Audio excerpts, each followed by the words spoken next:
Hello, everybody, and welcome. This is a special meeting of the Mason County Commission, Thursday, February 1st. We will begin with the Pledge of Allegiance. Commissioner Drexler, would you do us the honor of leading us? Thank you. Pledge of Allegiance? Consider this an honor. I pledge allegiance to the flag of the United States of America and to the republic for which it stands, one nation, under God, indivisible, with liberty and justice for all.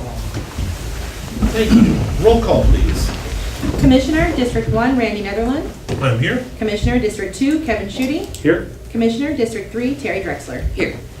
Next up is item number 3, which is an action to be considered. It's the adoption of emergency ordinances for interim procedures to determine water adequacy, ordinance amending the community development fee schedule, and set a public hearing on February 20th, 2018, 9:30 a.m. Dave Wyndham leading the discussion, please. Good afternoon, Commissioners. For our staff report, in response to the state legislature approving ESSB 6091, it provides a long-term solution to the Hearst decision. We prepared an emergency ordinance, actually 2 ordinances, relating to the use of permit-exempt water withdrawals for development.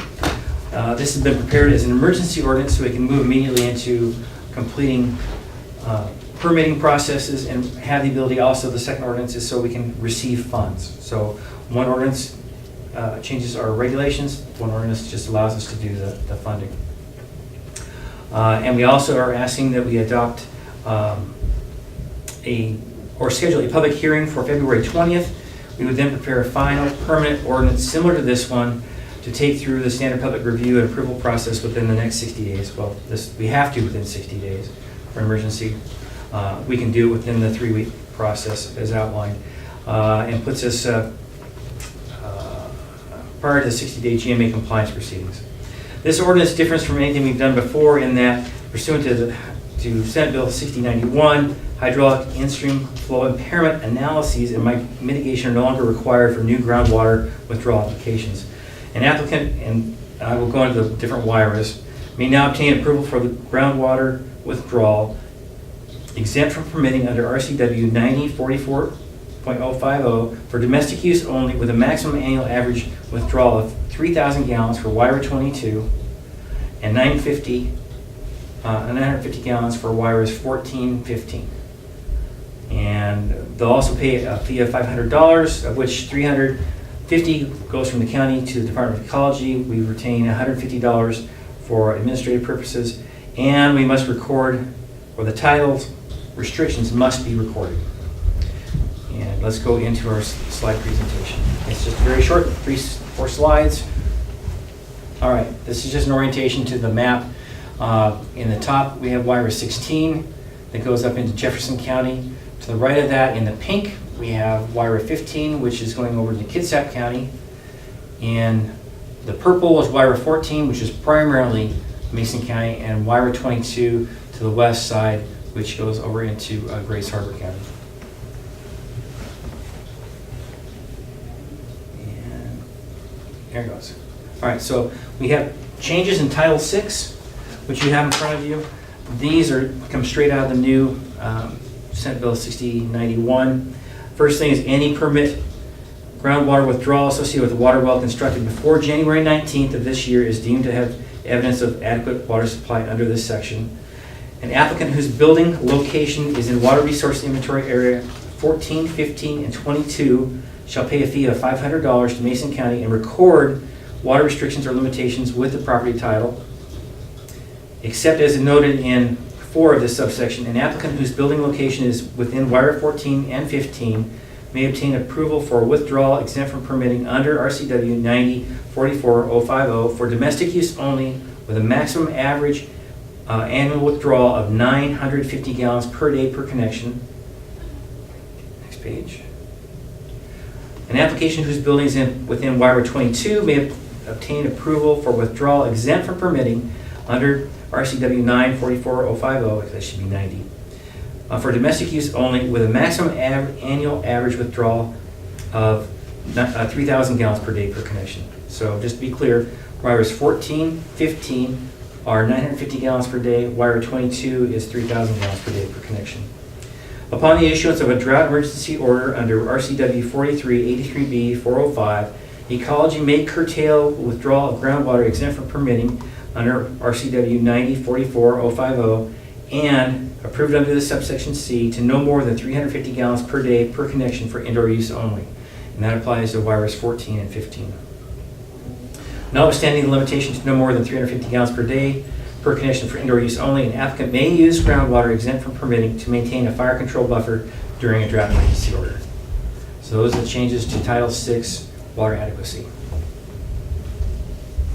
Do you know how Ecology came up with the gallons for each of the wires? No. So, I mean, 350 gallons doesn't align with our septic system code. It's 10 gallons off. I mean, it's close enough. But they're not aligned really with anything that we've done before. There was a number associated with each of the wires based on something, and we don't really know.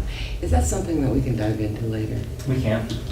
I'd be So I curious to know. think there's a process of negotiating when the bill came through the four corners, which is the top, Republican top, Democrat in the Senate, same in the House, negotiated these things. And they negotiated them wire by wire across the state. Right.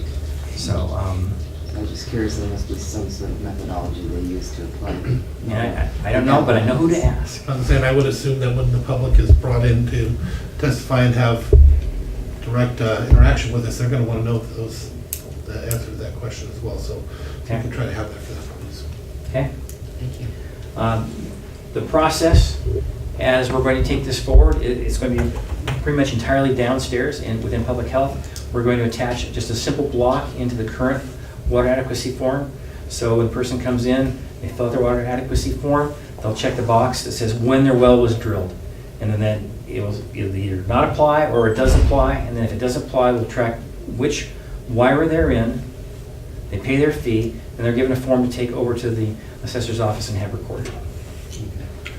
So, and that will list their gallonage at either 950 or 3,000. So, the next piece of this is a Title 14 change.